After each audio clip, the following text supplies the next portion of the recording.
दादांची body ओळखण्यासारखी नसताना कागदपत्राला साधा जाळ लागला नाही किंवा कागदपत्र कशी जळाली नाहीत.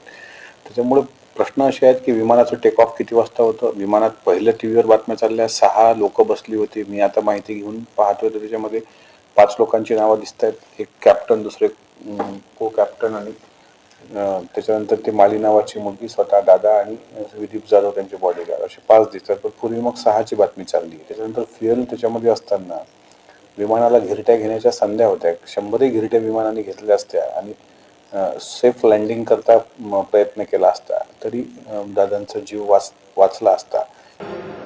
त्या विमानातून किती लोक जाणार आहेत याची नोंद ठेवलेली असते. आजपर्यंत असा कोणताही पुरावा समोर आलेला नाही की ज्या योगे अजितदादांच्या विमानाचा जो अपघात झाला त्या विमानात 6 प्रवासी होते